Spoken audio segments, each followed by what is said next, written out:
నమస్తే. భగవద్గీతలో 14వ అధ్యాయం గుణత్రయ విభాగ యోగంలో 15వ శ్లోకం. రజసి ప్రళయం గత్వా కర్మ సంగిషు జాయతే తథా ప్రలీనస్తమసి మూఢం యోనిషు జాయతే. ముందు శ్లోకంలో భగవానుడు మరణం టైంలో ఎవరికైనా సత్వగుణం వృద్ధిలో ఉంటే వాళ్ళకి ఎటువంటి జన్మ ఫర్దర్ గా వస్తుందో చెప్పారు. వాళ్ళు హయ్యర్ లోకాల్లో జన్మిస్తారని చెప్పారు. అంటే దేవతా లోకాలు కావచ్చు, ఎక్కడైతే సుఖాలు ఎక్కువ ఉంటాయో దుఃఖాలు లేకుండా అటువంటి లోకాల్లో జన్మిస్తారు.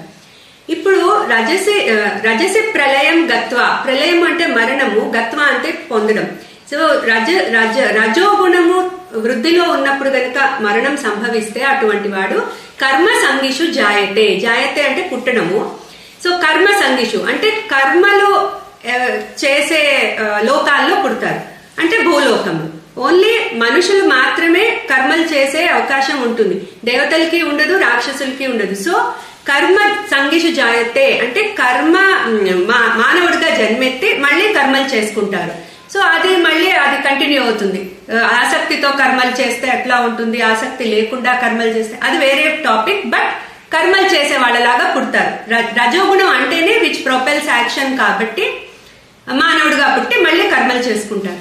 అదే తమో గుణం గనక వృద్ధిలో ఉంటే తథా ప్రలీనస్తమసి మూఢయోనిషు జాయతే అంటే జ్ఞానం లేని జీవులుగా పుడతారు.